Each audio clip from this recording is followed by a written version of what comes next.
Okay. Hi, Angela. Well, Hi. Thanks for doing this for us. Do you want to maybe just start with talking about maybe what Market Collective is? Sure. Yeah. Market Collective, it's an independent market, and it was created in 2009 to showcase the work of local artists, musicians, and designers. It was co-founded by myself and my business partner, Angel Guerra. And yeah, we're going on our 8th year this year, so it's been pretty exciting. Starting a small business in general is definitely something that kind of comes up because it's just this continual growth, and you are coming up with a lot of adversity and hardship, and it's kind of like a question of your commitment along the way. So I think just that process in general, I would say could relate to that. It wasn't even a long-term decision as much as it was something that was instilled in my character. Okay. And so even like when I would have other jobs, I always thought, no matter what level the other job was, I'd always think, well, like, you know, I was selling Christmas trees one Christmas, and I was like, man, why am I not buying bulk Christmas trees and renting a lot? Like, you know? No. Or like I was a flight attendant once for like a really short amount of time, and I remember just handing out pretzels and being like, man, I wonder what it's like to be a pilot, or I wonder what it's like to like start a small airline company. Like, I wonder what's involved in that. It was just a mentality that I always strive for in my life. Yeah. So it just was a very natural process for me to get here. I think that any decision you make is going to have positives and negatives. Small business, Market Collective is no different. It's a huge commitment. So with that commitment, it's essentially like you have,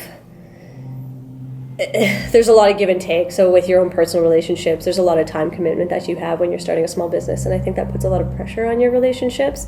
And I think it also makes it that you're making decisions for the business sometimes ahead of other things, because it's so important to you, and it really is really fragile, especially when you're starting a business. It is like, you know, this 1 year, this first year is really, really important, and the second year is really, really important, and everything just kind of escalates as like, you know, we got to get to the 5-year mark. Like, we have to make to that point where we feel a bit more safe.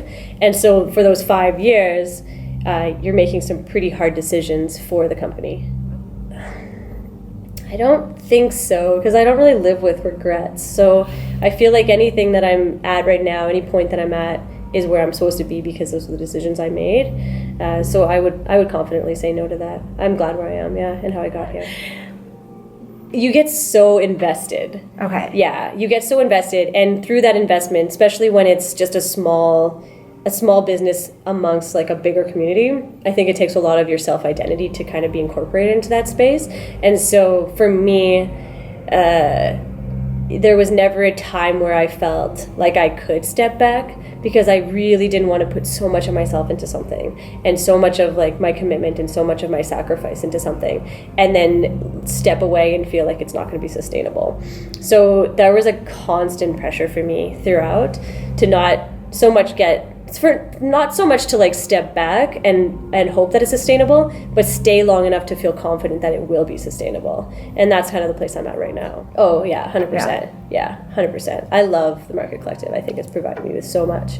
And anything that I've done to get to this point, I feel really positive about. And the things I've learned along the way have been invaluable in like so many other areas of my life. So yeah, 100%. Totally worth it. Okay. Totally worth the $50 startup that we had.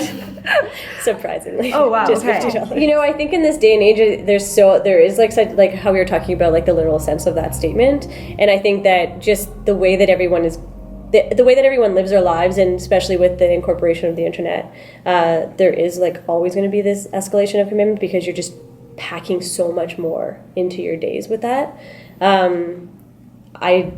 You know, with the definition that you shared with me, it seems like there's like a lot of negative connotation. It doesn't have to be negative, but there is a strive for balance, I think. And I think everyone has to maybe take a step back and look at that. Yeah. It's weird. I kind of have a hard time with the word rationalize for some reason, because I feel like when you use the word rationalize, it means you're doing something wrong. Like you're trying to like justify that No, behavior. no, definitely. But yeah, I think that with Market Collective, we've been really lucky, and we've had a lot of like successes over the years, and just like a lot of community support. But there's definitely been times that we have had negative outcomes, and I think probably rather than rationalizing our decisions, we just had like the courage or like the strength to keep moving forward with what we believed in. Okay. Yeah. Not intentionally, and always not even in the most healthy way, but Angela and I had competition with each other just to like, you know, keep going. And you're like, well, she put in that much, like I want to put in more, and then I want to put in more. And I think the competition was amazing in a lot of ways, and it's like what kept us going and kept us motivated. But then at a certain point, we had to scale back and be like, okay, it's not a competition. Like, we're on the same team here. Okay. You know? No, totally. But so I think competition it can be really like have a double-edged sword, but it definitely propels you in life. Yeah. And if it's coming from a healthy place, like, you know, sports that's pretty healthy, it's good. If it's wrecking your relationships, then I think you have to kind of scale it back. But. Okay. Yeah, definitely. I would say it applied to when I started working for Aritzia. I started when I was in high school, and when I began, I didn't realize I would be there for the next 5 years. So, and I think escalation commitment definitely played a part in that. I guess one of the main ones is the balance with school and work. That was probably one of the hardest things for me. Originally when I started, I was in grade 11 and I was working part-time, but once I got to grade 12, because of the way my classes were structured, I actually worked full-time with full-time school. And then getting into university, the next 3 years, I was working about 20 to 30 hours a week. So that was kind of hard to kind of gain that balance. So that's probably the one negative aspect. I think there's not really a lot, I guess, that I would change, but I think the one thing I would want to tell, I guess, my younger self would be that, you know, that's okay to make mistakes. You know, it's a learning process. And I think because it was my first job, I was so afraid at the beginning to make mistakes. And because I was like, oh my God, am I doing this right? Am I likely to get fired? And it was definitely like constantly at the back of my mind. But, you know, as I was there for like more experience and for more years, it kind of like, I was more sure of myself. So that definitely helped. Oh yeah, for sure. Yeah, I made amazing friends. I got such great experience. It really developed me as a person, and even just like as a person who, not only personally but also for work. So in the long run, I would say yeah. When I was applying for university, although I don't look the part, I was supposed to follow a different career path. My choice of degree was in forensic anthropology at the murder capital of Scotland. So that was pretty interesting, but even though I was accepted for the 3-year forensic anthropology program, some things didn't actually work out too well in like my personality. Or like I rescinded my application 1 month before I was supposed to go, so that was pretty fast. Also, in pursuing what I'm doing right now, which is insurance in UFC, I've had a lot more volunteer opportunities and working with children. I get to have the opportunity to stay here and do things that I find important in life. I don't really feel that I have regrets because I guess life I'm living right now is worth my choices and everything I've put into it. There was one class I had to take where there was no midterm, like no final, but what happened was that you had to do a project by yourself, do a presentation by yourself, write a report by yourself.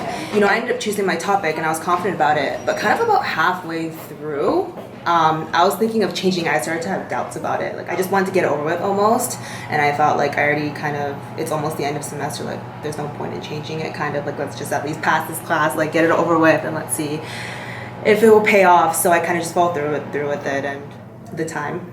Probably it was like even the day before the presentation I was still having doubts, but I knew I had to just finish it. It was kind of too late. Like I just thought the entire thing as negative. Like I thought I wasted so much time kind of thing, and I didn't really think about it in terms of how it would benefit me, I would say. And the positive was that it actually ended up working out. I kind of, after I finished the course, I honestly kind of thought about, like it actually kind of worked out, and I actually didn't really, because while I was doing it, all I could think about was, oh my God, I wasted so much time, because, you know, as a student, you just commit like so much into certain things and you're worried that it's not going to pay off. And so that was probably the negative, but the positive was that I thought that, hey, like I ended up getting a good mark, I would say. And then even, I guess I thought that I learned something from it. I was able to kind of just stick to my original gut, and it ended up working out really well. So it was a risk, but it was definitely a positive in the end. Now that you've listened to the prior interviews in regard to escalation of commitment, it is likely that you were able to relate to a number of responses given. Escalation of commitment is relevant in all aspects of our day-to-day lives, and there are scenarios wherein we are unable to avoid it. Since we were young, we were encouraged to follow the motto, if at first you don't succeed, try again. Obviously, that does not mean to follow initial decisions blindly, but instead we need to be able to distinguish the difference between misdirected persistence and directed persistence. By being able to differentiate the two types of persistence, an intelligent decision on dynamic contexts can be made. To make the best decision, it is best to focus on future costs and benefits as opposed to any previous commitments and sunk costs. The misperception of what escalation of commitment is leads many people to believe that others stick to their initial plan of start a business or choose to remain in a relationship that has long been over because they feel as though there are associated sunk costs. This results in people being overly cautious and fixating on unlikely losses when entering situations that lead to a worthwhile outcome. In other words, there are reasons why people may choose to leave a project in an earlier state when really they should be continuing and putting forth the effort to acquire the possible positive effects. However, there are ways to mitigate these value-destroying abandonments. What are these value-destroying abandonments? Well, I'm so glad that you've asked, Janet, because these value-destroying abandonments are aversion to loss, opportunity cost, perceived risk of persistence, intolerance of failure, publicly stated limits, reluctant to renew budgets, and shifting tides of an organization.